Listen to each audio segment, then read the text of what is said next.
struktur budget, apakah itu APBN ataupun APBD, sama kalau di sini dicontohkan APBD DKI ya, di APBD DKI strukturnya pendapatan dan belanja kalau di APBN 2019 2020 strukturnya masih sama, di mana belanja lebih besar daripada pendapatan, dan kemudian kenapa kemudian ada public debt begitulah, makanya kemudian itu menjadi sebuah pertanyaan, kenapa harus berhutang kan gitu kan posisinya, pemerintah itu harus ada utang, kenapa kita tidak dapat memboost dari tax revenue, nanti di modulnya sepertinya ada penjelasannya gitu, jadi bahwa bagaimana membalancing antara tax dan pertumbuhan ekonomi itu menjadi sebuah hal yang harus dijaga secara hati-hati, karena ketika tax-nya terlalu tinggi itu juga berdampak kepada penurunan dari sektor industri ataupun sektor-sektor yang memberikan kontribusi terhadap penerimaan pajak secara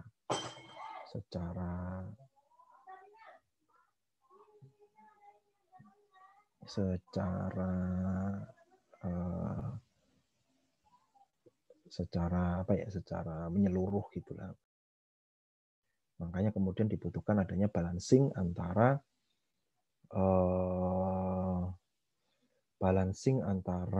tarif pajak dengan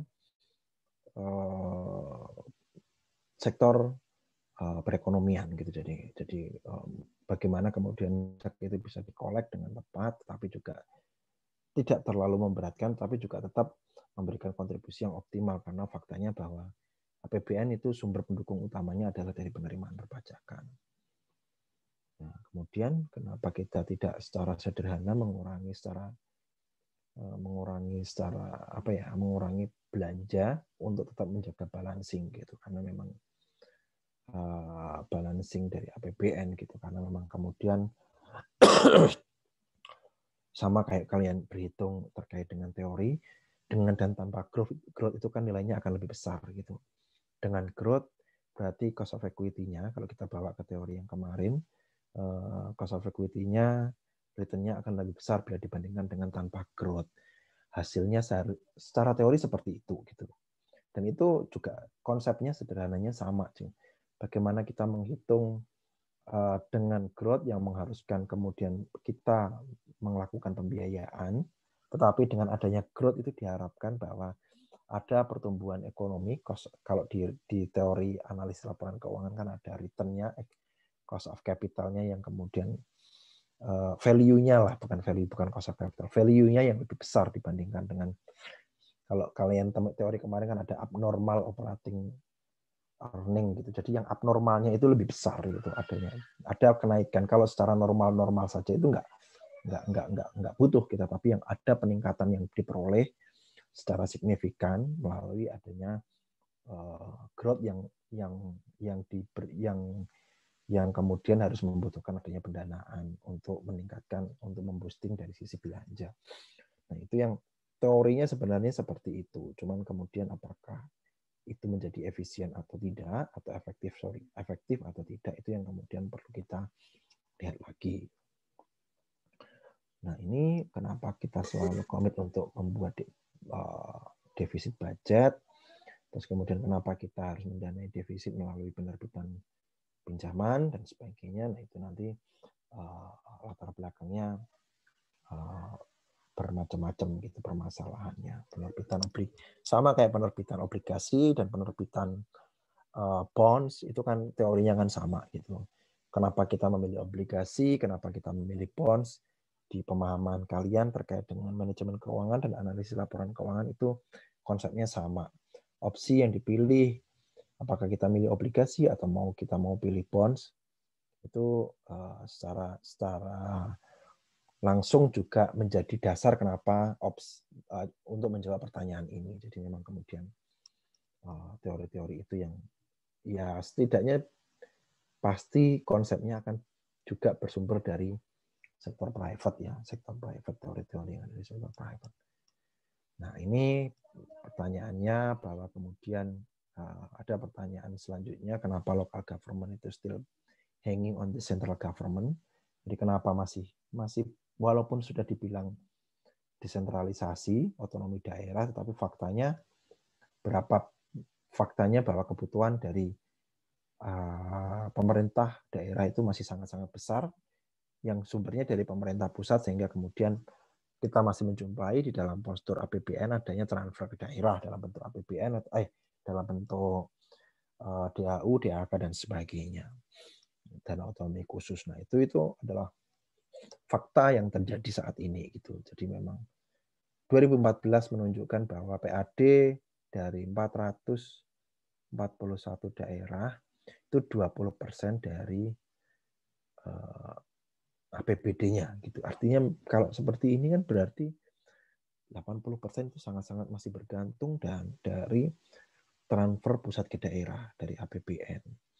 Artinya sebenarnya konsep dari desentralisasi sebenarnya hanya desentralisasi terkait dengan manajemen dan politis gitu, politik di pemerintah daerah, tetapi desentralisasi dari sisi keuangan sebenarnya faktanya tidak ada gitu. Faktanya bahwa 80% kalau case-nya di 2014 itu masih sangat-sangat bergantung dari APBN gitu. Nah, itu yang menjadi question lagi, apakah benar konsep otonomi daerah itu sampai dengan saat ini gitu. Nah, itu yang. Nah, bagaimana terkait dengan reportingnya ada beberapa LKPP, LKPD, dan laporan keuangan kementerian SKPD. Jadi yang Satuan Kerja Pemerintah Daerah ya, ministry atau government atau SKPD. Jadi itu bentuk laporan yang masing-masing di masing-masing kementerian ya. Masing-masing kementerian apakah apa entitas pemerintah atau satuan kerja pemerintah daerah. Itu mereka menerbitkan laporan tersendiri-sendiri. Kondisi saat ini jarang diimplementasikan. So, government financial statement analysis jarang diimplementasikan. So, parameter-parameter belum terstandarisasi gitu. Ini formulasi untuk di internal dan eksternal. Di eksternalnya investor tidak melihat financial report sebagai sesuatu yang penting, tetapi lebih melihat kepada yield-nya. Nah, moga-moga nanti, saya sih nggak usah jelasin di sini ya, nanti moga-moga di bahan presentasinya bisa sudah ada di capture beberapa keterbatasan, terus kemudian kendala-kendalanya, terus siapa penggunanya, government, local government, parlemen, public investor, kreditor, dan auditor. Bentuk-bentuk analisisnya seperti ini, ada beberapa rasio yang digunakan, analisis vertikal horizontal, trend, analisis source of fund, analisis compliance, analisis perubahan dari akun, terus kemudian rasio-rasio yang digunakan juga lumayan banyak.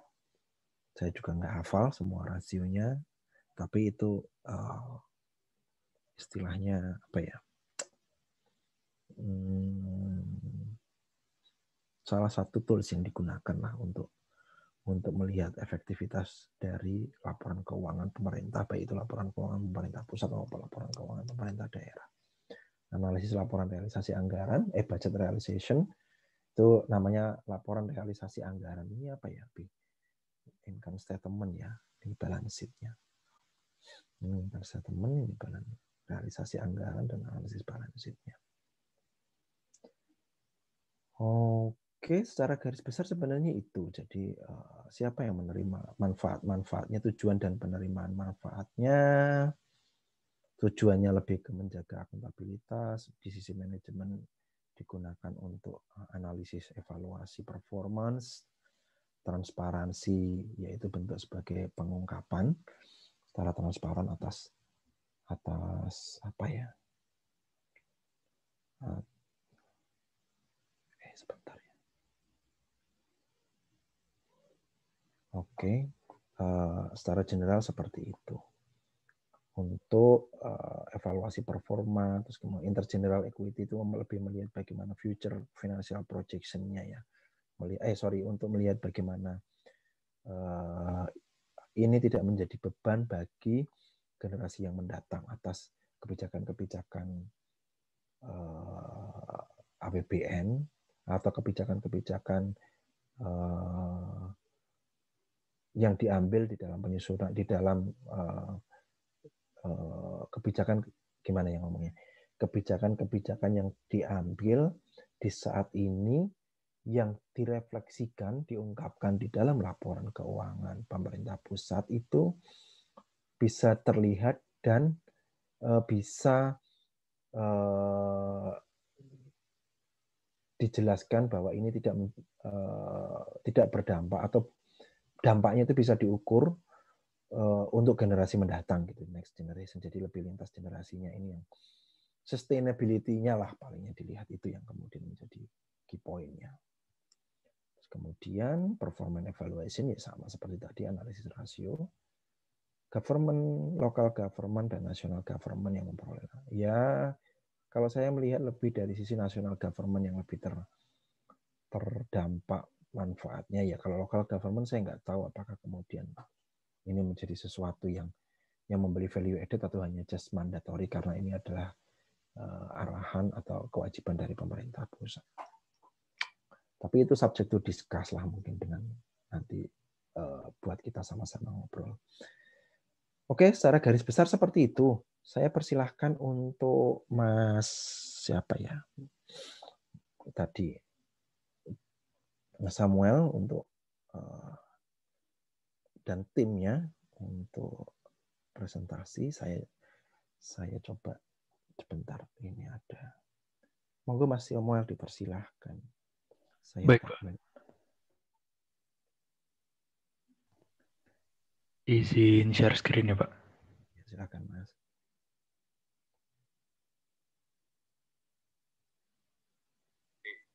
Kita untuk memprovide berapa talent lah kira-kira. Nah, itu untuk yang tim. Nah, yang ketiga ini sebenarnya yang barusan merapim tadi. Ini,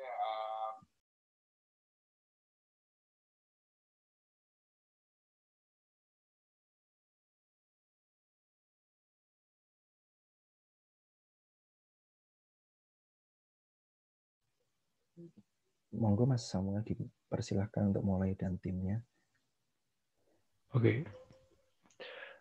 Selamat siang Pak dan teman-teman. Sekarang kami akan mempresentasikan tentang tugas kelompok kami, analisis keuangan daerah.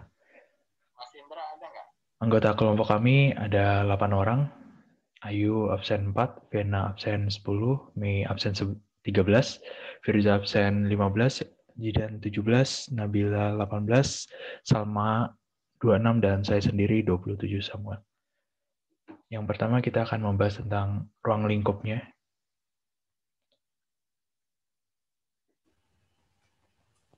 Yang pertama untuk ruang lingkup analisis laporan keuangan daerah, yaitu untuk dasar hukum mengenai otonomi daerah dan desentralisasi fiskal. Ada Undang-Undang Nomor 2 Tahun 2015 tentang perubahan kedua Undang-Undang Nomor 23 Tahun 2014 tentang pemerintah daerah. Terus ada Undang-Undang Nomor 33 Tahun 2004 tentang perimbangan keuangan antara pemerintah pusat dengan pemerintah daerah. Next. Berikutnya ada alur sumber dana APBN ke APBD. Jadi dana yang bersumber dari APBN ke APBD itu adalah dana perimbangan, dana otonomi khusus, dana hibah, dana darurat, dan penerimaan pinjaman. Next. Untuk struktur APBD, yang pertama itu ada pendapatan daerah yang terdiri dari pendapatan asli daerah, dana perimbangan, dan lain-lain pendapatan daerah yang sah. Untuk belanja daerah terdiri dari belanja tidak langsung dan belanja langsung, sedangkan untuk pembiayaan terdiri dari penerimaan pembiayaan dan pengeluaran pembiayaan. Next. Jadi untuk dana perimbangan yang dialokasikan dari pemerintah pusat ke daerah itu meliputi salah satu yang pertama, dana alokasi umum. Dana alokasi umum merupakan dana yang bersumber dari pendapatan APBN yang dialokasikan untuk mendanai kebutuhan daerah otonom dalam rangka pelaksanaan desentralisasi yang ditujukan untuk pemerataan kemampuan keuangan antar daerah. komponen dalam perhitungan dana alokasi umum terdiri dari celah fiskal dan alokasi dasar. Untuk alokasi dasar itu mengacu pada jumlah gaji PNS daerah, sedangkan untuk celah fiskal merupakan selisih antara kebutuhan daerah dan kapasitas fiskal daerah. Next. Untuk kebutuhan fiskal itu mencakup kebutuhan pendanaan daerah dalam rangka pelaksanaan fungsi layanan dasar umum yang diukur dari jumlah penduduk, luas wilayah, indeks kemahalan konstruksi, produk domestik regional bruto per kapita, dan indeks pembangunan manusia. Sedangkan untuk kapasitas fiskal itu dilihat dari penjumlahan pendapatan asli daerah dan dana bagi hasil dari pajak dan sumber daya alam. Selanjutnya ada dana alokasi khusus. Itu adalah dana yang bersumber dari pendapatan APBN yang dialokasikan kepada daerah tertentu dengan tujuan untuk membantu mendanai kegiatan khusus yang merupakan urusan daerah dan sesuai dengan prioritas nasional. Nah, program yang menjadi prioritas nasional ini harus dimuat dalam rencana kerja pemerintah dalam tahun anggaran bersangkutan. Perhitungan dana alokasi khusus ini dilakukan melalui 2 tahapan. Itu pertama ada penentuan daerah tertentu yang menerima DAK. Itu harus memenuhi 3 kriteria, umum, khusus, dan teknis. Kalau untuk umumnya, sebagaimana dirumuskan berdasarkan kemampuan keuangan daerah, itu dihitung dari indeks fiskal neto dan ditetapkan setiap tahunnya. Kemudian kriteria khusus itu dirumuskan berdasarkan 2 hal. Yang pertama, peraturan perundang-undangan yang mengatur penyelenggaraan otonomi khusus, dan yang kedua itu karakteristik daerah. Sedangkan kriteria teknisnya itu disusun berdasarkan indikator-indikator kegiatan khusus yang didanai dari DAK. Itu dirumuskan melalui indeks teknis oleh Menteri Teknis terkait, dan nanti Menteri Teknis menyampaikan kepada Menteri Keuangan.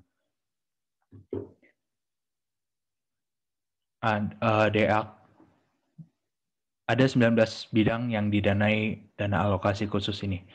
Antara lain pendidikan, kesehatan, infrastruktur jalan, irigasi, air minum, sanitasi, prasarana pemerintah, kelautan dan perikanan, pertanian, lingkungan hidup, keluarga berencana, kehutanan, perdagangan, sarana dan prasarana daerah tertinggal, listrik pedesaan, perumahan dan pemukiman, transportasi pedesaan, sarana dan prasarana kawasan perbatasan, dan keselamatan transportasi darat.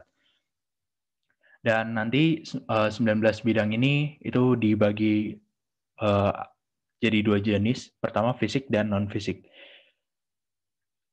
Kalau non-fisik itu kayak dana BOS, bantuan operasional penyelenggaraan, dan lain-lain.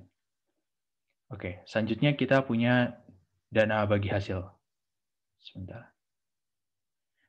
Nah, dana bagi hasil ini adalah dana yang bersumber dari pendapatan APBN yang dialokasikan kepada daerah berdasarkan angka persentase tertentu untuk mendanai kebutuhan daerah dalam rangka pelaksanaan desentralisasi. Dana bagi hasil dialokasikan dengan tujuan untuk memperbaiki keseimbangan vertikal antara pusat dan daerah dengan memperhatikan potensi daerah penghasil tersebut. Itu ada 2 sumbernya, DBH pajak dan DBH sumber daya alam. Kalau pajak terbagi lagi jadi 3, pajak bumi bangunan, cukai hasil tembakau, dan pajak penghasilan. Sedangkan kalau sumber daya alamnya itu ada 5, kehutanan, mineral dan batu bara, minyak dan gas, panas bumi, dan perikanan. Nah, prinsip DBH pajak itu ada 3. Yang pertama, alokasi berdasarkan prinsip by origin, seperti tadi di slide sebelumnya. Terus penyaluran berdasarkan realisasi penerimaan. Dan satu lagi, DBH PPA 21 didasarkan atas potongan pungutan pajak di tempat di mana bendahara terdaftar sebagai wajib pajak, dan pasal 2529-nya wajib pajak orang pribadi dalam negeri berdasarkan tempat domisili atau tempat usaha wajib pajak itu terdaftar. Nah, DBH cukai hasil tembakau itu dibagikan kepada provinsi penghasil dengan variabel dan bobot sebagai berikut. 58% untuk realisasi penerimaan cukai tahun sebelumnya, terus 38% untuk produksi tembakau tahun sebelumnya, sedangkan 4% untuk indeks pembangunan manusia tahun sebelumnya. Selanjutnya, DBH sumber daya alam. Untuk DBH sumber daya alam ada kehutanan, pertambangan umum, perikanan, pertambangan minyak bumi, pertambangan gas bumi, dan pertambangan panas bumi. Selain mendapatkan alokasi DBH sumber daya alam minyak bumi sebesar 15,5% dan DBH sumber daya alam gas bumi sebesar 30,5%, khusus untuk Provinsi Aceh dan Provinsi Papua Barat juga mendapatkan alokasi DBH sumber daya alam minyak bumi dan DBH sumber daya alam gas bumi dalam rangka otonomi khusus di Provinsi Aceh, masing-masing sebesar 55% dan 40% yang diperuntukkan untuk mendanai program atau kegiatan bidang pendidikan dan kesehatan. Next. Pinjaman daerah. Syarat-syarat pinjaman daerah terdiri dari yaitu jumlah sisa pinjaman daerah ditambah dengan jumlah pinjaman yang akan ditarik tidak melebihi 75% penerimaan APBD tahun sebelumnya. Kedua, memenuhi ketentuan rasio kemampuan keuangan daerah untuk mengembalikan pinjaman yang ditetapkan oleh pemerintah. Nah, untuk yaitu debt service coverage ratio yang paling sedikit 2,5 angsuran. Untuk rumusnya itu PAD pendapatan asli daerah ditambah dana alokasi umum ditambah dengan DBH dikurangi DBH-DR dikurangi BW per pokok pinjaman plus bunga dan biaya lainnya. Selanjutnya, jika Pemda ingin melakukan pinjaman ke Pemda tidak boleh mempunyai tunggakan pengembalian pinjaman yang bersumber dari pemerintah. Khusus untuk pinjaman jangka menengah dan jangka panjang, wajib mendapatkan persetujuan dari DPRD. Next. Menurut PP nomor 56 tahun 2018, salah satu pinjaman daerah berasal dari pemerintah pusat yang mana berasal dari APBN, yang terdiri atas penerusan pinjaman dalam negeri, penerusan pinjaman luar negeri, dan sumber daya lainnya sesuai dengan ketentuan peraturan perundang-undangan. Catatan, Pemda dilarang melakukan pinjaman langsung kepada pihak luar negeri. Next. Selain dari pemerintah pusat, Pemda juga bisa mendapatkan pinjaman dari Pemda lainnya, lembaga keuangan bank, lembaga keuangan bukan bank, dan masyarakat dalam bentuk obligasi daerah lewat pasar modal. Next. Laporan keuangan daerah. Komponen laporan keuangan pokok terdiri dari yang pertama, laporan realisasi anggaran, yang merupakan ikhtisar sumber, alokasi, dan pemakaian sumber daya keuangan yang dikelola pemerintah pusat atau pemerintah daerah. Laporan realisasi anggaran menggambarkan perbandingan antara anggaran dan realisasinya dalam satu periode pelaporan. Kedua, neraca, yaitu posisi keuangan suatu entitas pelaporan mengenai aset, kewajiban, dan ekuitas pada tanggal tertentu. Ketiga, laporan arus kas, yang menyajikan informasi kas sehubungan dengan aktivitas operasi, investasi, pendanaan, dan transitoris yang menggambarkan saldo awal penerimaan, pengeluaran, dan saldo akhir kas pemerintah pusat atau daerah selama periode tertentu. Terakhir, catatan atas laporan keuangan, yang menyajikan penjelasan, daftar terinci, atau analisa nilai pos dalam LRA, neraca, dan LAK supaya laporan keuangan dapat dipahami pembaca secara luas.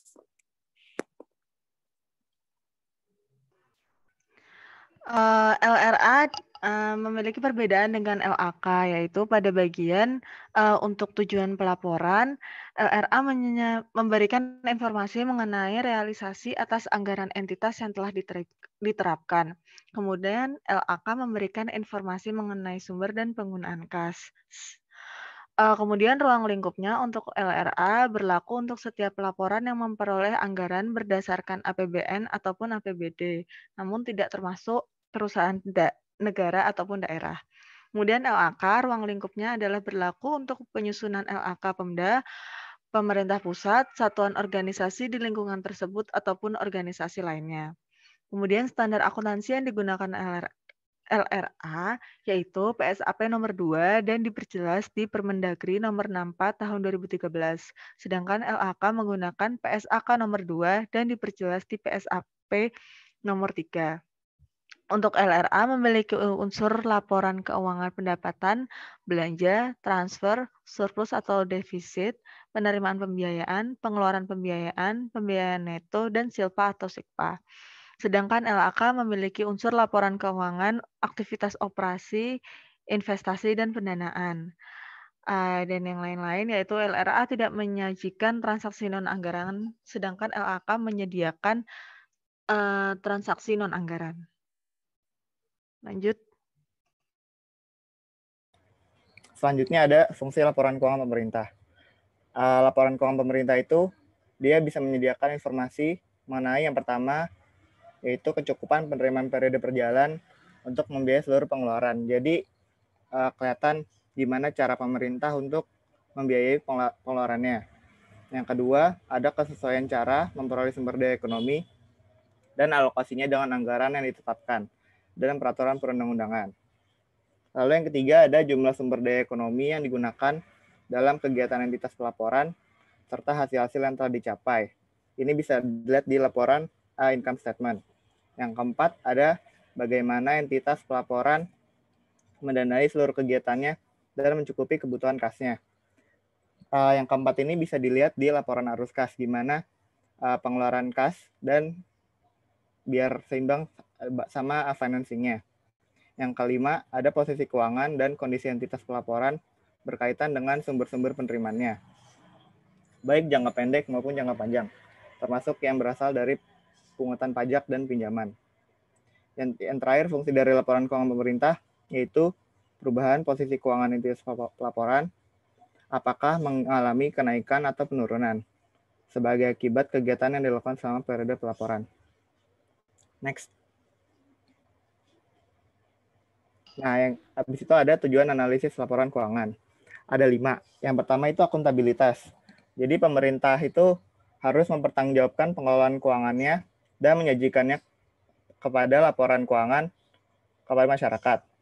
Yang kedua, untuk tujuan manajemen, yaitu untuk mengukur, menganalisa, dan memberikan masukan ke pemerintah dalam proses penganggaran, khususnya dalam menyusun anggaran tahun berikutnya. Yang ketiga, transparansi, yaitu tidak ada yang ditutup-tutupi oleh pemerintah. Yang keempat, keseimbangan antar generasi, yaitu menganalisis bagaimana pemerintah dapat memenuhi melunasi kewajiban dan hutangnya, dan seberapa jauh kewajiban tersebut akan membebani generasi berikutnya.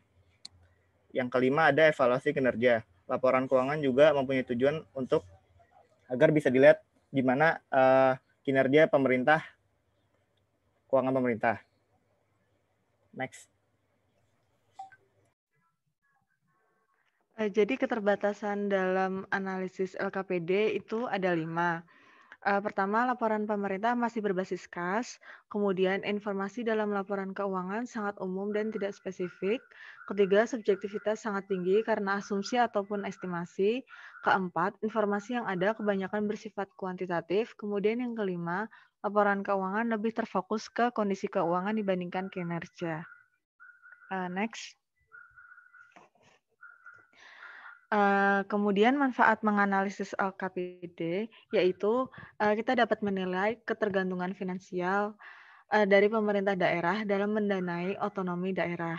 Kedua, mengukur efektivitas dan efisiensi Pemda dalam merealisasi PAD. Ketiga, mengukur dan menganalisis belanja anggaran daerah yang bersumber dari pendapatan daerah. Keempat, mengukur dan menganalisis kontribusi setiap sumber pendapatan ke dalam APBD, pendapatan asli daerah. Yang terakhir, menganalisis pertumbuhan dalam pendapatan dan biaya yang dilakukan selama periode waktu tertentu.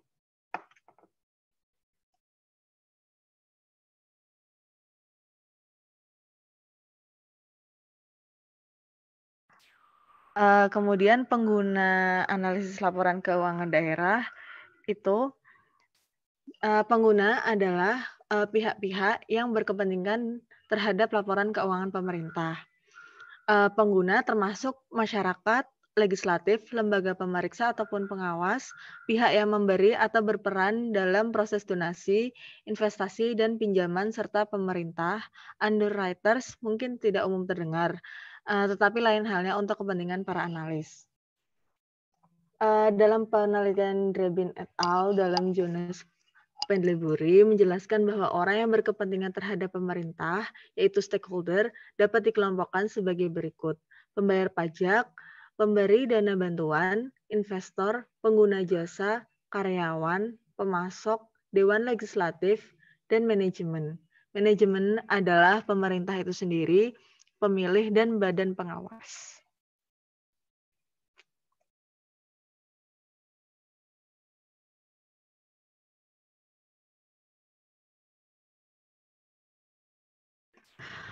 Pengguna analisis LKPD menurut Mardiasmo adalah ada 10 pemakainya, yaitu pembayar pajak, pemberi dana bantuan,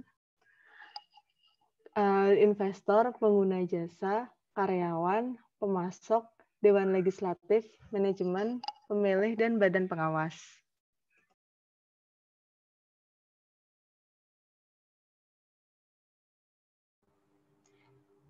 Menurut SAP atau Standar Akuntansi Pemerintah tahun 2005, terdapat beberapa kelompok utama pengguna laporan keuangan pemerintah, namun tidak terbatas pada masyarakat, para wakil rakyat, lembaga pengawas dan lembaga pemeriksa, pihak yang memberi atau berperan dalam proses donasi, investasi dan pinjaman, dan pemerintah. Selanjutnya. Menurut Shoulders and Freeman, pihak-pihak yang berkepentingan terhadap laporan keuangan pemerintah daerah, to whom government is primarily accountability citizens who directly represent the citizen legislative and oversight bodies, who finance government or who participate in the financing process taxpayers, other governments, investor, creditors, underwriters, and analysts. Government administrators are also users of financial report. Whether they are considered primary user depends on whether they have ready access to internal information. Menurut Halim, secara spesifik mengemukakan pihak-pihak eksternal pemerintah daerah sebagai pemakai laporan keuangan pemerintah daerah adalah DPRD, Badan Pengawas Keuangan, investor, kreditor, donator, analis ekonomi, dan pemerhati pemerintah daerah, rakyat, pemerintah pusat, dan pemerintah daerah itu sendiri. Jadi secara umum, ini bisa dibagi menjadi pemerintah pusat, pemerintah daerah, DPR, DPRD, publik atau masyarakat, investor, kreditor, dan auditor. Pemerintah pusat dan pemerintah daerah menggunakan laporan keuangan daerah sebagai objek pemeriksaan akuntabilitas yang dilaksanakan oleh BPK dan BPKP dan dijadikan sebagai dasar penyusunan laporan keuangan tahun berikutnya. Untuk DPR dan DPRD, laporan keuangan daerah digunakan untuk pemberian masukan ke pemerintah melalui hak budget dan interpelasi.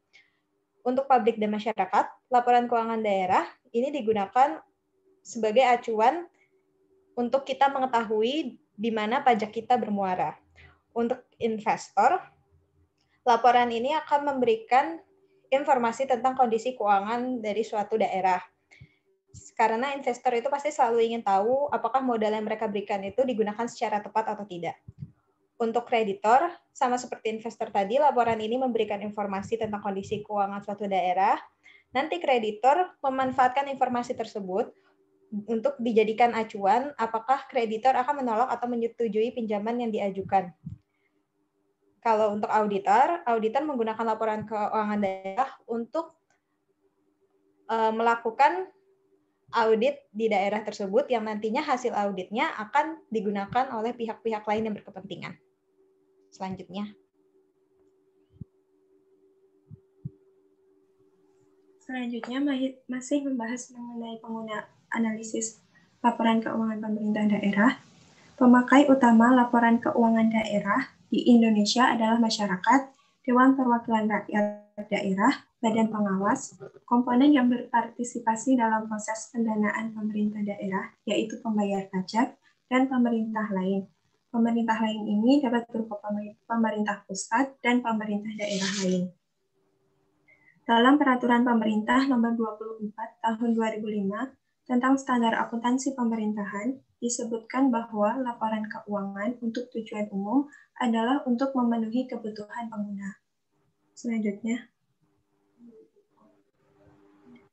analis dan lembaga penelitian menggunakan laporan keuangan daerah untuk menurunkan laporan hasil penelitian mereka berkaitan dengan perkembangan ekonomi makro nasional. Pemakai laporan keuangan yang lain adalah kreditor dan investor. Kreditor berkepentingan terhadap laporan keuangan daerah karena memberikan pinjaman daerah kepada pemerintah daerah. Selanjutnya, kebutuhan informasi masing-masing kelompok pengguna laporan keuangan tersebut berbeda.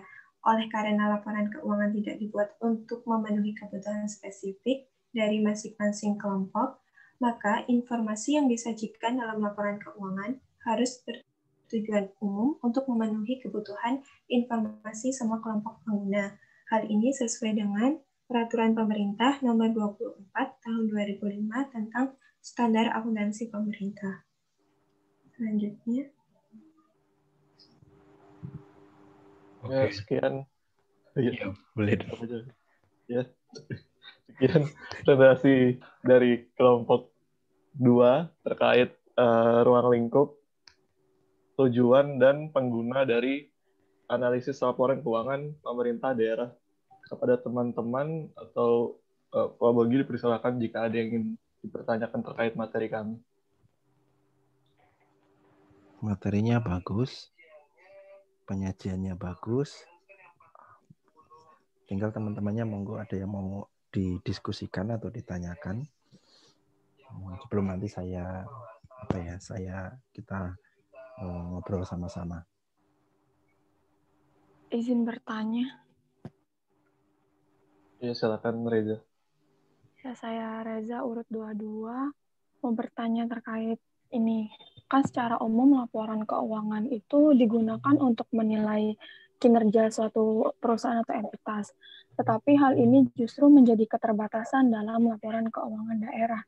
Kira-kira penyebabnya apa ya? Dan menurut kalian, bagaimana cara mengatasi keterbatasan tersebut? Terima kasih. Terima kasih. Apakah kami tampung dulu? Apakah ada yang ingin bertanya lagi, teman-teman?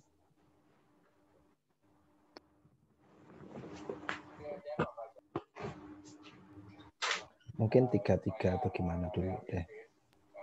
Kalau misalkan nggak ada baru ya. Silakan teman-temannya yang lain.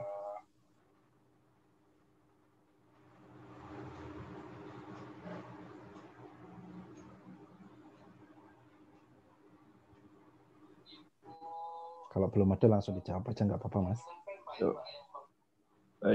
Izin menjawab pertanyaan dari Reza. Nanti mungkin bakal ditambahkan oleh teman-teman yang lain jika ingin menambahkan dulu. Terkait dari keterbatasan ini mungkin ya, dari kata Reza tadi seharusnya memang laporan keuangan itu fungsinya untuk menggambarkan lah istilahnya. Tapi kenapa di sini di laporan salah satu keterbatasan yang dihadapi adalah laporan keuangan itu lebih terfokus ke kondisi keuangan dibandingkan kinerja. Dari apa yang telah kami baca, ini masih berkaitan sebenarnya sama poin keempat. Informasi yang ada kebanyakan dalam laporan keuangan pemerintah daerah itu kebanyakan bersifat kuantitatif. Hal-hal seperti misalnya opini, kemudian hal-hal seperti misalnya kenapa anggaran itu defisit, kenapa juga bagaimana pemungutan pajak daerahnya, hal-hal seperti itu. Kalau misalnya di pemerintah pusat, mungkin kita bakal lihat itu di era APBN, kemudian sama nota keuangan, karena itu jadi kayak nempel. Nota keuangan itu sebagai penjelas lah istilahnya, dari mana saja angka-angka di sini itu didapatkan gitu. Nah, untuk di laporan keuangan pemerintah daerah sendiri dalam hal APBD juga, memang ada nota keuangannya, tapi kalau misalnya mungkin akan lebih sulit untuk mencari nota keuangan terkait RAPBD dari pemerintah daerah. Apalagi pemerintah daerah kita tuh kan banyak. Kita mau fokusnya kemana dulu gitu. Mungkin untuk mencari pemerintah provinsi bakal gampang. Karena provinsinya cuma 33. Pengembangannya lagi ke kabupaten kota. Lebih banyak lagi. Sehingga nanti ya kalau misalnya memang keterbukaan informasinya lebih gampang untuk kita akses, ya mungkin bakal dapat untuk penjelasan angka-angkanya di dalamnya. Tapi terkadang informasi-informasinya itu ya nota keuangan itu hanya hubungan antara DPR dengan pemerintah daerah aja. Jadi kita nggak bisa melakukan analisis lebih lanjut dalam hal analisis RAPD yang lebih lanjut istilahnya. Untuk mencari itu istilah lebih susah. Kemudian juga kalau dibilang, karena memang sebenarnya prinsipnya kan laporan keuangan itu harus basisnya memang anggaran berbasis kinerja pada akhirnya. Maksudnya segala pengeluaran-pengeluaran yang dilakukan pemerintah tuh harus ada wujud nyatanya gitu di dalamnya. Nah, hal inilah yang masih kurang di dalam laporan keuangan pemerintah daerah, karena memang laporan keuangan pemerintah daerah kebanyakan itu masih fokusnya sendiri ke dalam hal keuangan dibandingkan apa saja sih pencapaian-pencapaian dari pemerintah daerah terkait dana yang dia peroleh, istilahnya dana yang dia miliki, pendapatan asli daerahnya ataupun dari pemerintah pusat bagi hasil, dana bagi hasil, dana-dana dari pemerintah pusat yang digunakan oleh daerah, bagaimana penggunaannya, istilahnya begitu. Nah, ini yang masih kurang karena hal ini tidak diungkapkan di dalam laporan keuangan pemerintah daerah. Jadi kayak kita nggak bisa melakukan analisis lebih lanjut gitu terkait pencapaian-pencapaian nyatanya tuh gimana. Ya mungkin kalau misalnya menanyakan terkait hal apa yang bisa lebih meningkatkan untuk informasinya, ya berarti dari sisi keterbukaan informasinya, transparansi informasi kepada masyarakat yang lebih ditingkatkan lagi. Kayak misalnya seberapa sering sih pemerintah daerah membuat laporan pencapaian-pencapaian dari belanja-belanja yang dikeluarkan. Mungkin kalau misalnya teman-teman dengar, kalau misalnya dulu di Pemda DKI mungkin sudah pernah ada keterbukaan informasi itu. Tapi seberapa banyak keterbukaan informasi-informasi itu dibandingkan dengan jumlah kabupaten, jumlah kota, dan jumlah provinsi di Indonesia gitu kan masih kurang. Nah, itu yang masih menjadi perhatian kita terkait gimana cara kita untuk menganalisis laporan keuangan pemerintah daerah. Begitu. Mungkin ada yang pengen ditambahin mungkin dari teman-teman, atau apakah sudah cukup? Iya, terima kasih. Iya,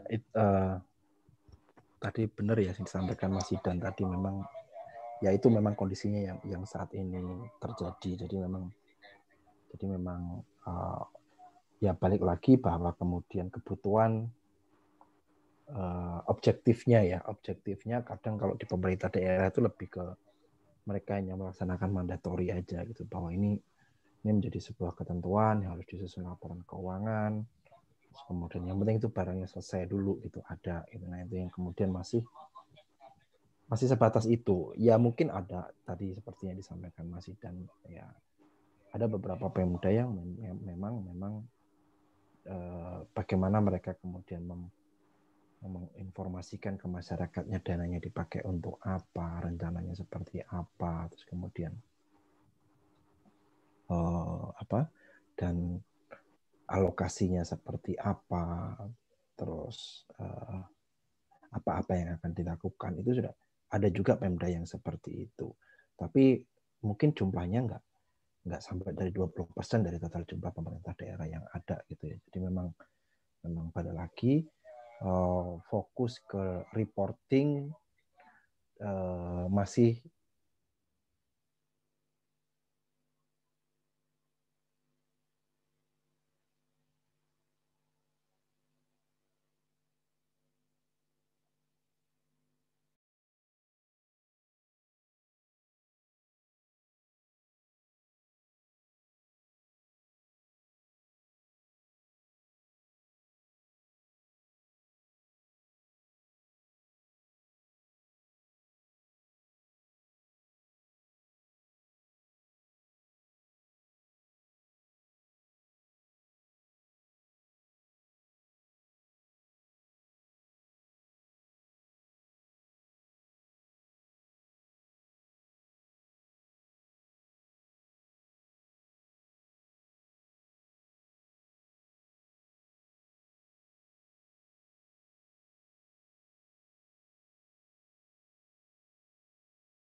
Terdengar, Pak.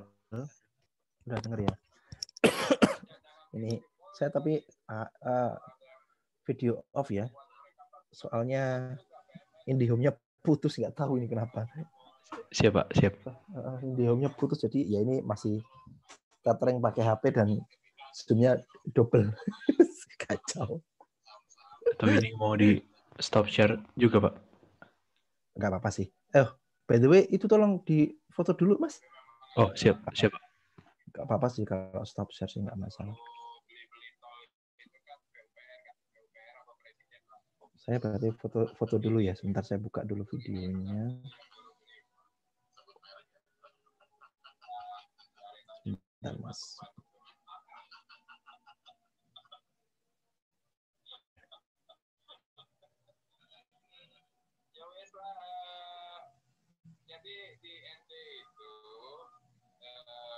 Oke, nggak apa-apa, Mas. Sebentar dulu.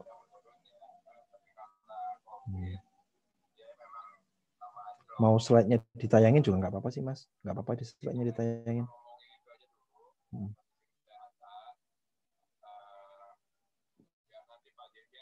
Oke, nggak apa-apa biar.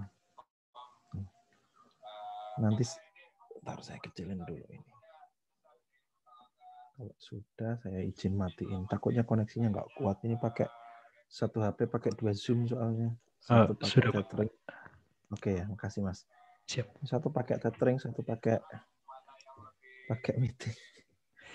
Biasanya sih nggak ada kendala, nggak tahu kok tahu IndiHome-nya kok putus merah-merah, wah kacau. Oke ya, tadi saya sampai mana ya tadi? Oh iya, tadi yang nyambung dari disampaikan Mas Hidan tadi, memang secara komprehensif udah disampaikan tadi sama Mas Hidan, ya itu memang kondisinya seperti itu. Artinya memang saya mungkin hanya menambahkan dari sisi mungkin ya levelingnya lah ya, leveling basic sama advance itu kan beda kalau kita melihat di APBN kan, karena memang kemudian yang initiate kita juga dari APBN juga pernah mengalami fase di situ gitu, tahapan istilah di level paling bawah kalau di sisi analisis kita ya, levelnya masih di level itu juga kita pernah, tapi kan memang kemudian by proses pengembangan SDM dan sebagainya itu yang kemudian bisa membawa kualitas optimalisasi manfaat dari laporan keuangan pemerintah daerah, yang kemudian kita bisa mengoptimalkan proses analisis untuk laporan keuangan pemerintah daerah ini. Ya seperti itu sih memang kondisinya. Jadi kita nggak bisa menafikan bahwa memang kualitasnya masih seperti itu, kualitas masih saat ini. Bahkan ya balik lagi karena memang kendalanya dari sisi SDM, terus kemudian dari sisi awareness dari daerah yang belum masih menganggap bahwa ini sebagai sebuah mandatori, karena ini yang dipersyaratkan untuk pembayaran dana alokasi umum atau dan sebagainya, atau persyaratan untuk hasil audit Badan Pemeriksa Keuangan dan sebagainya, itu masih, artinya levelingnya masih di tahap itu, sehingga kemudian bagaimana kita mengoptimalkan kalau memang di levelnya masih di level bawah gitu. Nah, ya itu memang kondisinya seperti itu. Apalagi kalau misalkan masih ada yang berbasis kas dan sebagainya, itu memang ya susah sekali ya. Susah sekali kita tidak, kalau di laporan event yang untuk laporan keuangan pemerintah pusat saja prosesnya masih kas berbasis menuju akrual ya. Artinya itu yang di level pusat. Memang kemudian karena standarnya berbeda dan sebagainya, kemudian ya kompleksitasnya kemudian menjadi lebih besar ketika kita berbasis kas, karena apalagi kalau kita melakukan analisis yang sifatnya lebih komprehensif, itu yang agak menyulitkan lah gitu kalau dari sisi saya, dari sisi seorang analis. Mungkin itu sedikit tambahan dari saya, bagaimana kemudian peningkatan kualitas SDM itu menjadi sebuah kunci, dan saat ini kan sudah banyak alumnistan yang mulai ditaruh di pemerintah daerah gitu, yang ya moga-moga nanti kalian bisa memberikan kontribusi yang lebih lah ketika nanti memang harus ditempatkan di pemerintah daerah itu. Karena kayaknya kan di kakak-kakak kelas kalian kan sudah ada yang ditempatkan di Pemda ya kayaknya yang untuk tahun ini ya, mulai tahun ini ya. Gitu. Ada lagi yang mau ditambahkan atau yang ditanyakan? Ya, kepada teman-teman, mungkin ada yang masih ingin ditanyakan. Izin bertanya. Silakan. Untuk keterbatasan tadi dalam analisis itu kan ada subjektivitas yang sangat tinggi karena asumsi dan estimasi yang mungkin hal tersebut itu dapat menuntun ke ketimpangan antar satker di daerahnya gitu.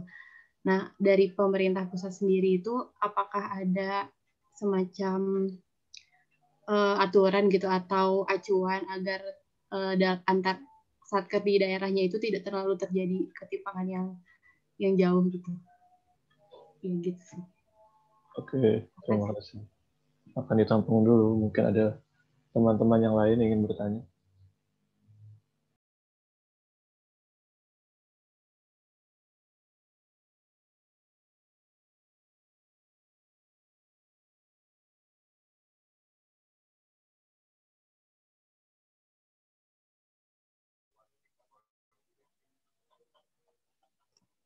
Silakan, mungkin langsung dijawab aja, Mas. Mungkin satu-satu. Oke, Pak.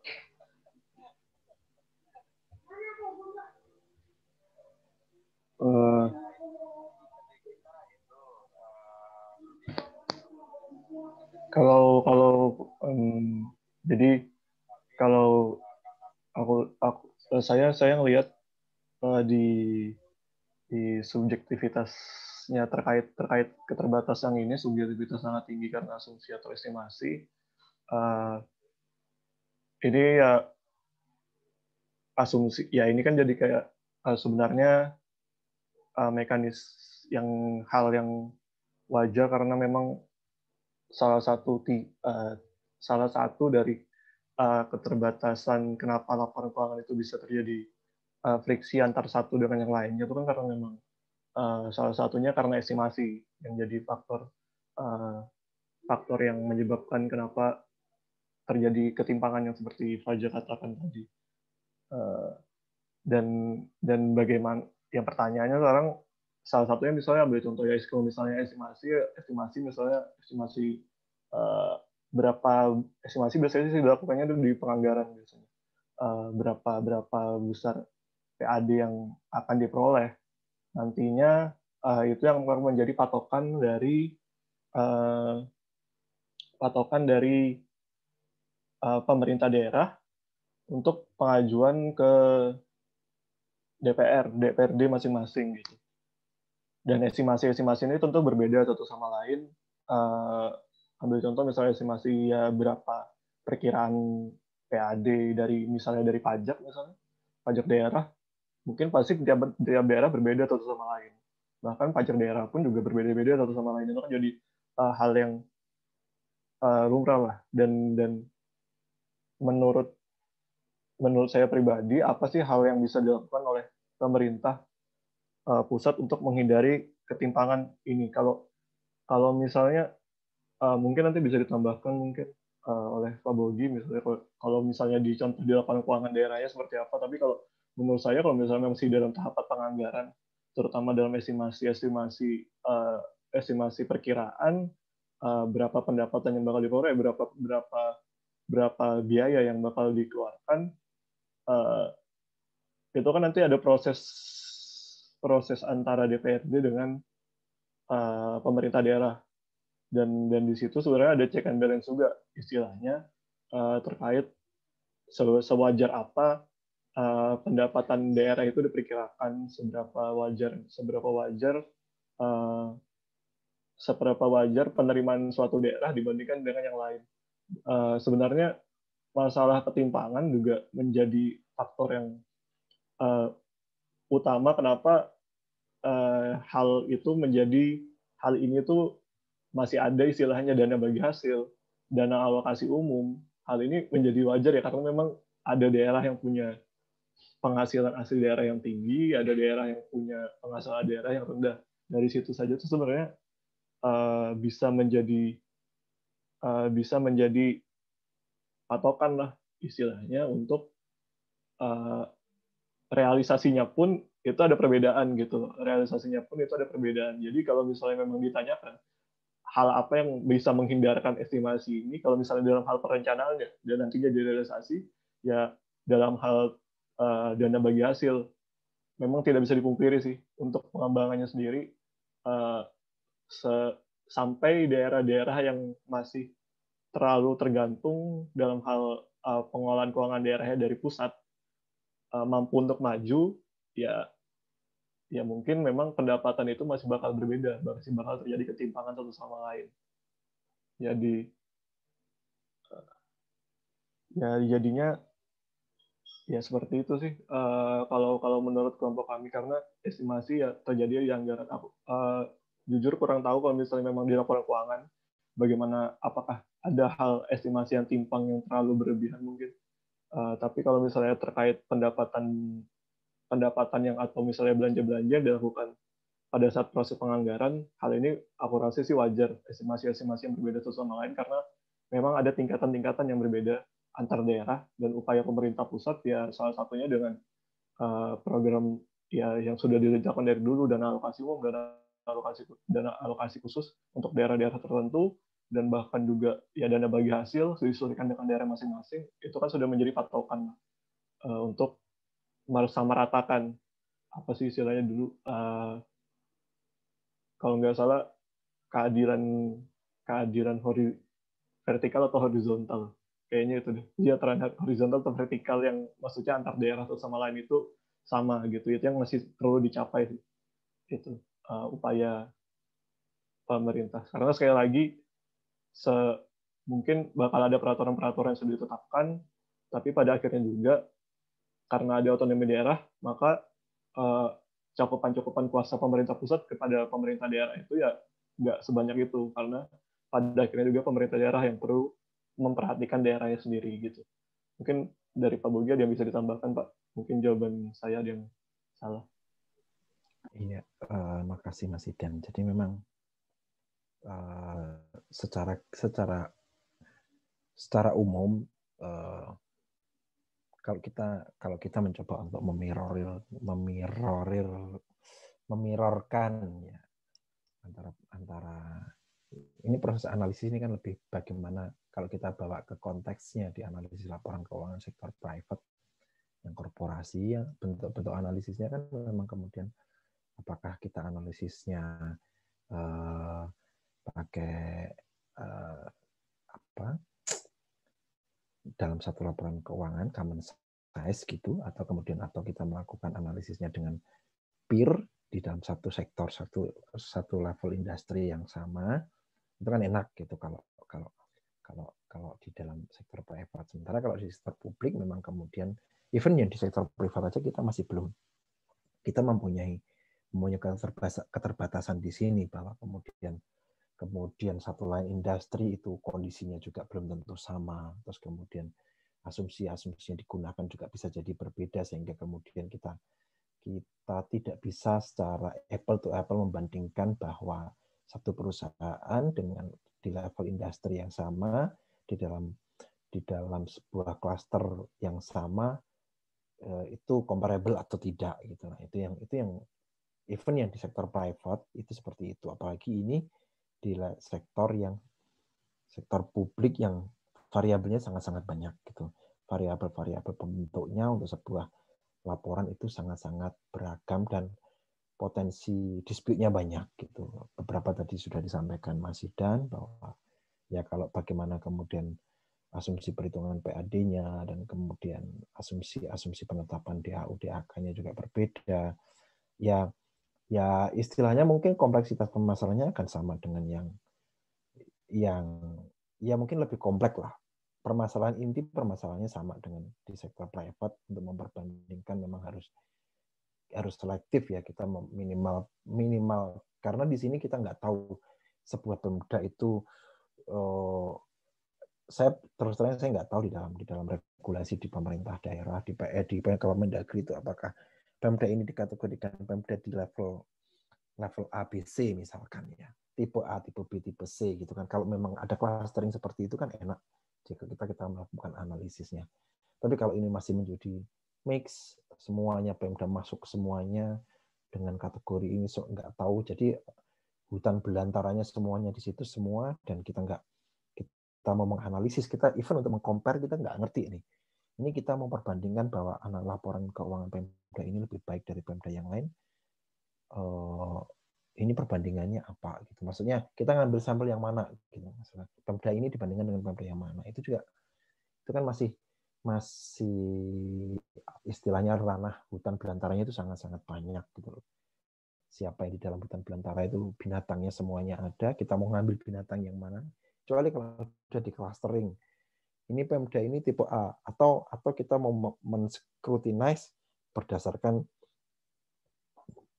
beberapa parameter, misalkan parameter dia tipe yang bagus itu mengacu dari apakah dia sudah mendapatkan opini dari BPK, wajar tanpa pengecualian. Kemudian setelah itu masuk, kemudian ada checklist selanjutnya, apakah dia sudah PAD-nya berapa persen dari total APBD-nya. Nah, terus kemudian setelah checklist 2 kita masuk lagi nanti berapa salnya atau silpanya yang tersedia, terus berapa. Nah, artinya men-scrutinize dari beberapa indikator parameter itu juga menjadi salah satu hal yang bisa dilakukan untuk menghindari atau mengurangi mengurangi jumlah binatang yang untuk memilih jumlah binatang yang dalam hutan belantara tadi yang saya analogikan gitu. Jadi dengan mengclustering, istilahnya kan dari misalkan tadi berapa ratus Pemda yang dapat WTP, WDP berapa, itu kita udah buang separuh misalkan, atau buang sepertiga. Dari yang membuang yang sepertiga itu, kemudian kita taruh lagi berapa yang PAD-nya berapa persen dari APBD-nya, misalkan 30%, 40%, dari itu 2 klaster itu kita buang lagi, sampai kemudian kita memperoleh di kelompok itu berapa Pemda yang memang kemudian kita bisa perbandingkan dan kita bisa lakukan analisis. Nah, itu juga menjadi salah satu mungkin opsi yang bisa dilakukan. Memang di teorinya nggak ada ya, tapi ini saya berpikir agak-agak out of the box aja gitu. Mungkin kondisi skenario seperti itu bisa dilakukan dengan mirroring dengan konsep yang analisis di akuntansi sektor di ALK kita yang untuk sektor private. Nah, kalau terkait dengan standar-standar, saya kayaknya sih standar akuntansi keuangan untuk SAK-nya untuk SAP ya, CAP ya, berarti standar akuntansi pemerintahan itu sepertinya ada. Tapi balik lagi bahwa standar-standar itu kan hanya mengatur terkait dengan misalkan periode pelaporan dan sebagainya, atau mungkin ada juga yang terkait dengan bagaimana mengukur bagaimana penyajiannya, bagaimana pengakuannya. Kayaknya ada deh SAP standar akuntansi pemerintah ya. Kayaknya ada gitu. Artinya, tapi memang balik lagi bahwa itu hanya sifatnya bagaimana mentransfer data ke dalam reporting ya. Tetapi bagaimana kita melihat kualitas reporting itu sendiri, kualitas laporan keuangan, yang tadi menyambung dari yang pertanyaan pertama, bagaimana kemudian dia bisa lebih memberikan informasi yang lebih kualitatif terkait dengan kinerja dan capaian-capaian dari sebuah Pemda dibandingkan dengan hanya data angka-angka yang ditaruh di dalam sebuah laporan. Nah, itu yang kemudian menjadi challenge ke depannya gitu ya.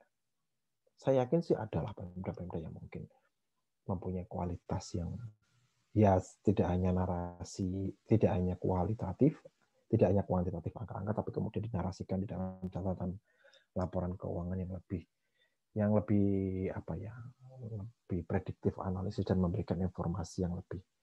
Tapi balik lagi memang karena dilihat ada tidak kebutuhan di sana, itu yang kemudian menjadi balik lagi ke semangatnya butuh, perlu atau tidak. Awalnya dari ada atau tidak itu kemudian bersumber dari butuh, perlu atau tidak, kemudian menjadi ke arah butuh atau tidak, kemudian ke arah perlu atau tidak. Kalau misalkan informasi kinerja, kalau misalkan gini, laporan keuangan pemerintah daerah itu kemudian bisa digunakan untuk Pemda mengambil pinjaman, misalkan menerbitkan bonds, karena di dalam proses penerbitan obligasi itu dibutuhkan informasi yang lebih prediktif, analisis yang di laporan keuangan, maka Pemda pasti akan melakukan itu, akan memberikan effort yang lebih terhadap penyusunan laporan keuangan. Tapi kalau kemudian Pemda merasa itu tidak diperlukan karena kita tidak akan merencanakan untuk menerbitkan obligasi atau menurut struktur pendataan dan sebagainya, maka balik lagi, ya untuk apa kita melakukan hal seperti itu? Itu yang ya mungkin mindset-nya masih seperti itu ya. Bukan berarti, mohon maaf, bukan berarti kemudian kita menafikan dari effort dari teman-teman di Pemda terkait dengan penyusunan ini, tapi balik lagi memang karena adanya kebutuhan atau tidak itu yang kemudian menimbulkan effort yang lebih terkait dengan bagaimana mensolusikan keterbatasan dalam laporan keuangan pemerintah daerah ini. Mungkin itu tambahan dari saya, Mas Sidan dan tim dan kelompoknya. Ada yang mau ditanyakan lagi?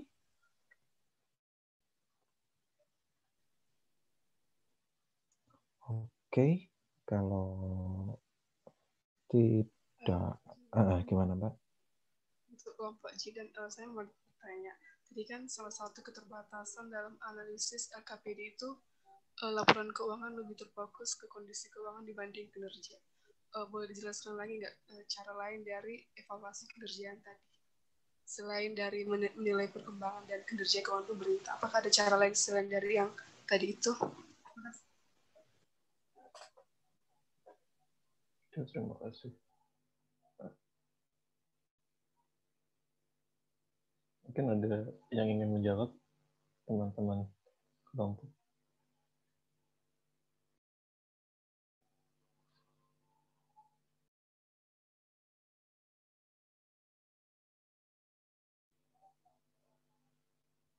Ini berarti itu ya cara lain ya?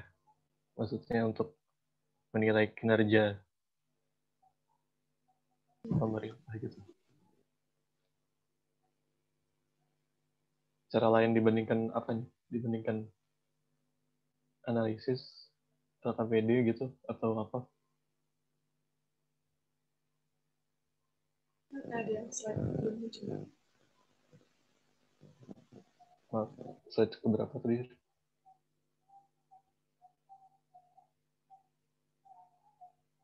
Iya, yang itu yang evaluasi kinerja selain dari menilai perkembangan dan kinerja itu cara lain.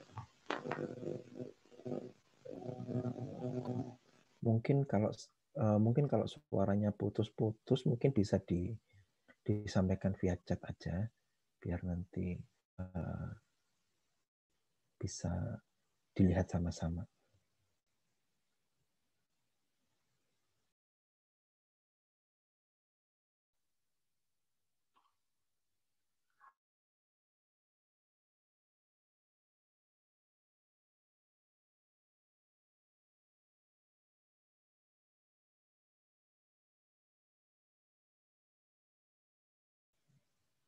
Silakan Mbak Rumiris di chat saja nanti biar iya, karena suaranya yang itu, yang slide 22 sih.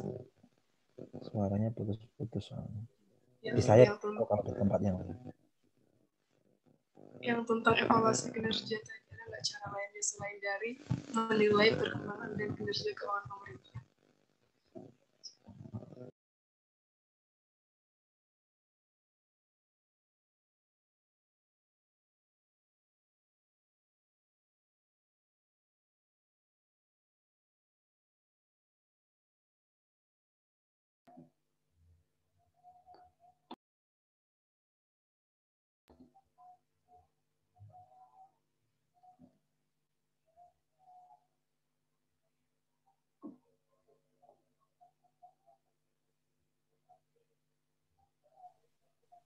cara lain mengevaluasi kinerja. Gimana tadi? Suaranya saya nggak jelas. Gimana tadi, Mas? Tadi kayaknya Ruben bertanya cara lain dalam mengevaluasi kinerja mungkin dari menilai perkembangan dan kinerja keuangan pemerintah. Cara lain. Coba ditayang mungkin slide-nya, Mas. Dia ini Pak. Kalau mungkin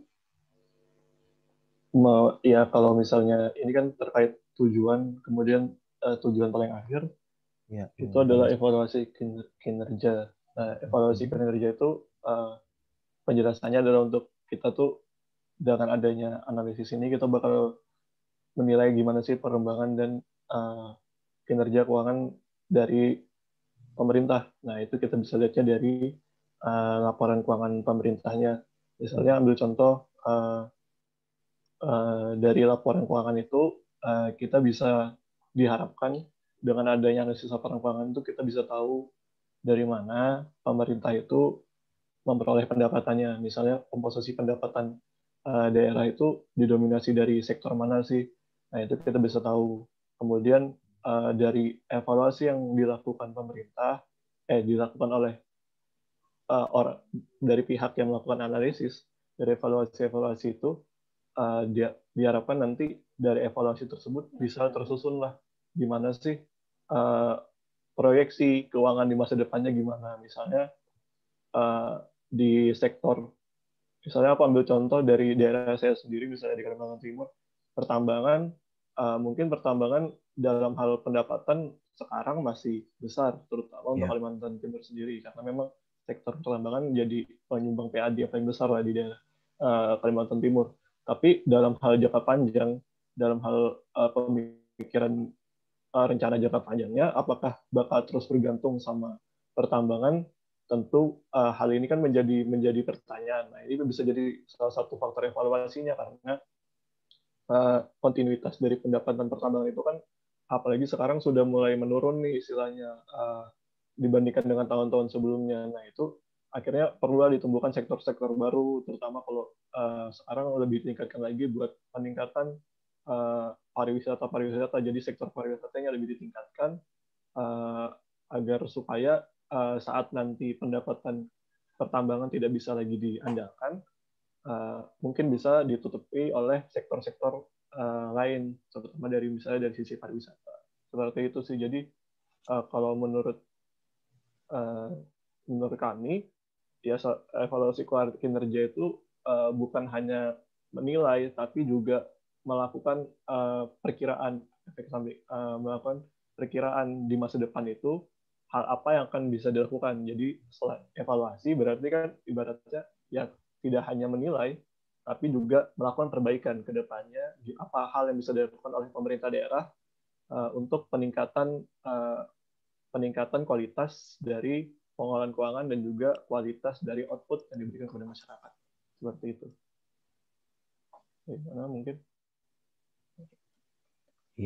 Iya, memang seperti itu sih, Mas. Jadi memang kebutuhan evaluasi itu kan hubungannya bagaimana kita memitigasi risiko ke depan. Jadi memang risiko ke depan bahwa karena ini nyambung keseimbangan antar generasi ya, bahwa memang sustainabilitas itu menjadi sebuah hal yang perlu, yang harus dan wajib untuk dilihat secara menyeluruh, secara komprehensif bagi pemerintah daerah ataupun kalau di sini konteksnya analis untuk melihat bagaimana kemudian strategi-strategi dan langkah-langkah yang harus dilakukan dalam jangka panjang untuk mereduksi risiko atas kondisi keuangan dari pemerintah daerah. Nah, kalau tadi mungkin saya nggak tahu karena tadi suaranya putus-putus yang ditanyakan Mbak Rumiris, apakah langkah lain yang dilakukan ya, langkah lain yang dilakukan selain evaluasi kinerja, mungkin gitu ya. Kalau saya kok tadi putus-putus soalnya. Apa di next slide mungkin Mungkin di next slide, Mas. Nah, ini kan tadi kan mungkin ya kalau saya nggak salah nangkap, kalau misalkan itu nggak bisa, mungkin apakah ada cara lain gitu ya yang ditanyakan. Kalau misalkan bagaimana kalau untuk mendapatkan hasil evaluasi kinerja pemerintah daerah gitu ya, memang kemudian balik lagi bahwa ya laporan keuangan itu kan hanya salah satu instrumen saja di dalam sebuah struktur pemerintahan daerah gitu, bahwa ya kalau konteksnya kita di sisi analis dalam hal ini hubungannya bagaimana kemudian kita melihat performance dari pemerintah daerah dari laporan keuangan yang disampaikan, ya memang subjeknya adalah laporan keuangan gitu, karena kita konteksnya di sini adalah konteks seorang analis di dalam sebuah environment analis laporan keuangan. Ya sumber yang kita gunakan ya hanya analis, sumbernya berarti ya subjeknya laporan keuangan gitu. Apa yang ditajikan di dalam laporan keuangan, baik buruknya itu yang menjadi indikator kita untuk melakukan analisis. Tapi selain itu, kalau kita mau melihat secara lebih luas, kita tidak hanya sebagai seorang dalam konteks sebuah analis, mungkin dari pihak eksternal lah ya, atau investor dari yang ya tentunya sumber analisnya tidak hanya berdasarkan dari laporan keuangan gitu. Jadi memang kemudian untuk melihat performance dari sebuah Pemda atau pemerintah daerah atau potensi ke depan dari pemerintah daerah, ya laporan keuangan itu merupakan salah satunya gitu. Tapi kemudian kalau kita dari sisi investor, ya berarti yang dilihat banyak hal. Balik lagi ke tahap pertama ketika kita melakukan diskusi atau belajar di analis laporan keuangan gitu, ada business environment-nya itu yang kita lihat, tidak hanya dari sisi hanya accounting analisisnya lagi gitu, bisnis analisisnya gitu. Cuman konteksnya di dalam konteks sektor publik gitu, sektor pemerintah, di sektor akuntansi sektor publiknya yang kemudian ya bisnis environment-nya apa. Kalau kita kemarin apa-apa hal yang kemudian kita tayangkan atau kita analis di dalam business environment di dalam sektor private, ada kelebihannya, kekuatan, kelemahannya, dan sebagainya, potensi apa yang dimiliki. Nah, itu juga bisa dilakukan di dalam konteks melakukan penilaian untuk sektor publik gitu. Jadi analoginya seperti itu. Jadi kita bisa melihat tidak hanya dari sisi konteks accounting analisisnya, which is itu direpresentasikan di dalam laporan keuangan, kita juga bisa melihat dari sisi bisnis analisisnya yang direpresentasikan dengan faktor-faktor yang kita identifikasi di dalam bab 1 dan bab 2 ya, atau bab awal terkait dengan bisnis analisis dalam melakukan analisis laporan keuangan. Mungkin itu tambahan dari saya, atau ada yang lainnya mungkin berikan masukan. Silakan. Mungkin begitu Mbak Rumiris masukan dari saya.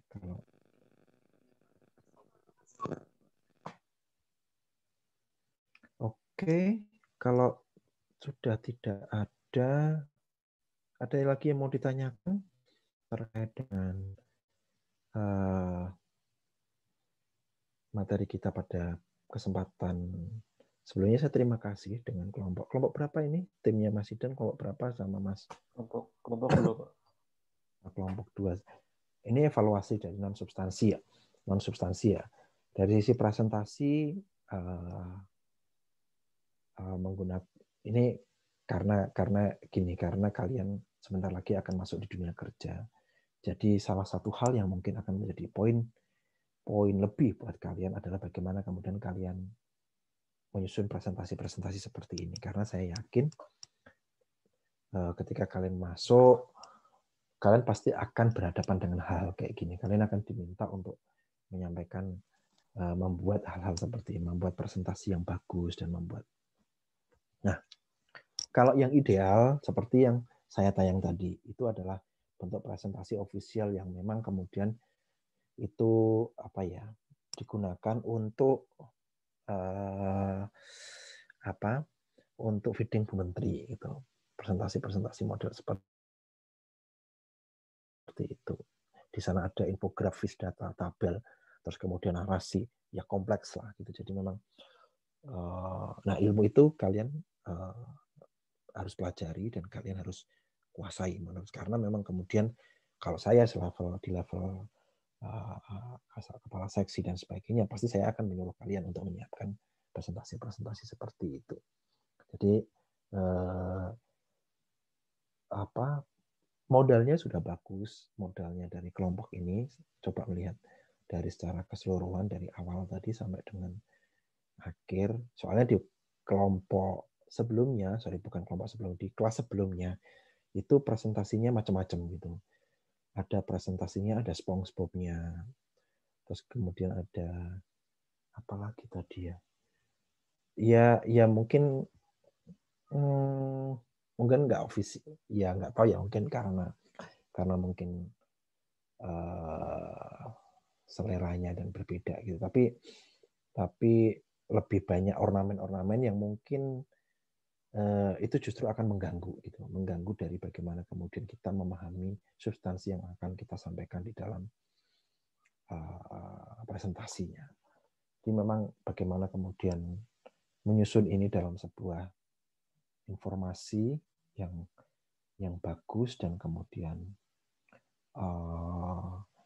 enak untuk difahami, itu menjadi key message dari apa yang saya sampaikan untuk evaluasi non substansinya untuk presentasi ini. Dan saya melihatnya dari skor 1 sampai 10 saya berani kasih 8 lah untuk ini. Jadi memang kemudian sederhana, simple, dan kemudian berfokus pada substansi-substansi yang memang perlu didalami gitu. Jadi nggak terlalu banyak ornamen, karena memang kemudian kalau saya tunjukkan tadi kan ya bentuk seperti ini yang nanti untuk fondasi kalian kalau misalkan masuk di dunia kerja dan akan berpresentasi di dalam membuat presentasi untuk misalkan untuk pimpinan dan sebagainya, untuk kebutuhan rapat dan sebagainya. Karena memang apalagi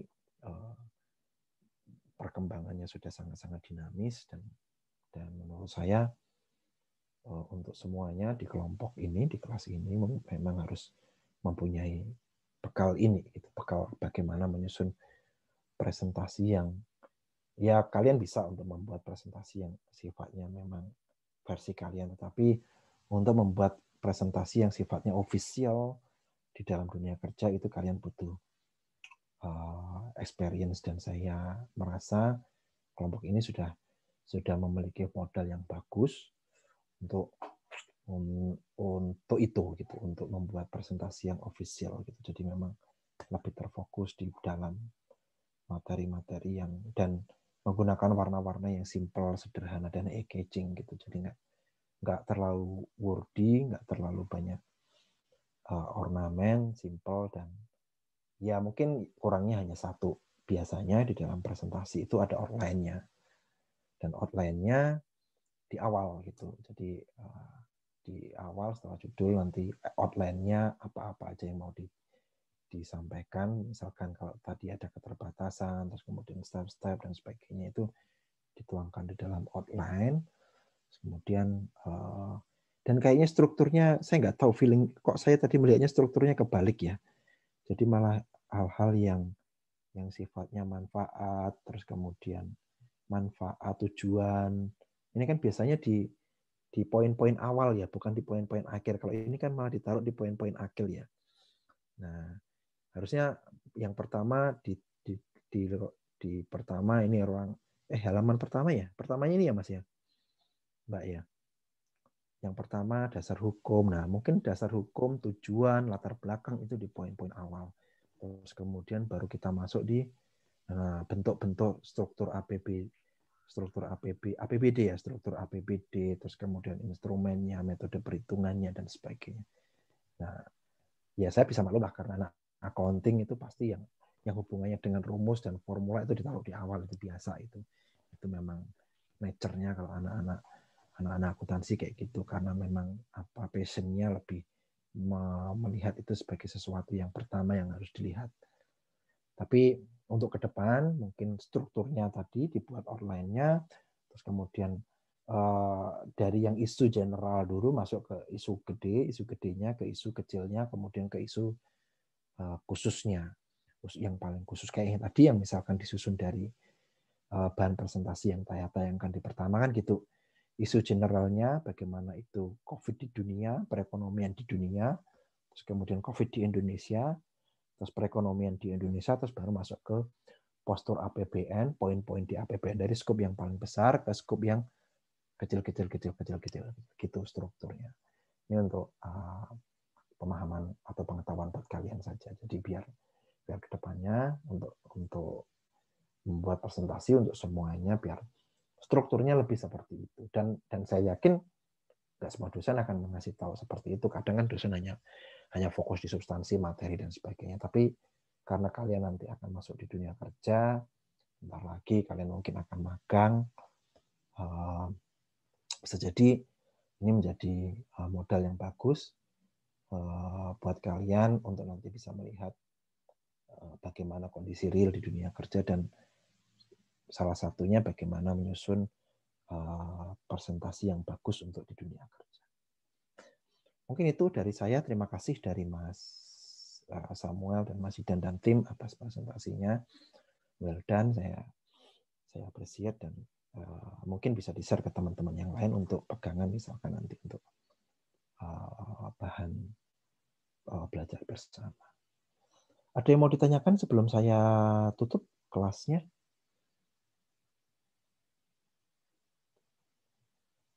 Kalau tidak ada, mungkin saya cukupkan. Mungkin minggu depan saya akan coba untuk adakan kuis ya. Kuis terkait dengan apa ya? Sebentar. Saya lihat dulu.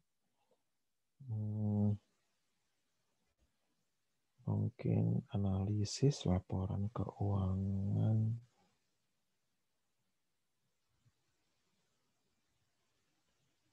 Oke, analisis laporan keuangan mungkin ya termasuk di forecasting ya, analisis WACC dan sebagainya.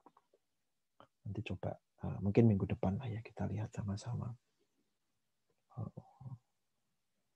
Analisis laporan untuk materinya forecasting, valuasi dan cost of capital mungkin. Ya analisis laporan keuangan tapi konteksnya lebih ke yang diskusi kemarin kita terkait dengan forecasting, analisis, valuasi dan cost of capital. Sepertinya sih karena ini yang sifatnya lebih ya bisa jadi istilahnya buat pegangan kalian sebelum karena lebih soal kasus ya kayaknya, jadi biar lebih ada wacana, ada untuk bagaimana ujian nanti.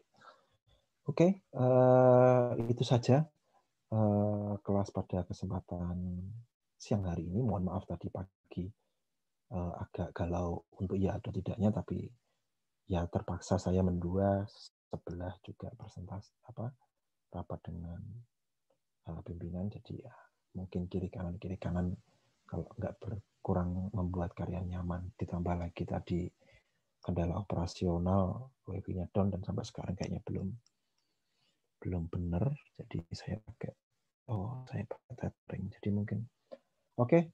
Saya cukupkan ya. Terima kasih semuanya. Wabillahi taufiq wal hidayah. Wassalamualaikum warahmatullahi wabarakatuh. Sampai jumpa insya Allah di minggu depan. Saya tutup kelasnya. Terima kasih semuanya dan selamat siang. Terima kasih, Pak. Assalamualaikum warahmatullahi wabarakatuh. Terima kasih, Pak. Terima kasih, Pak. Mungkin saya end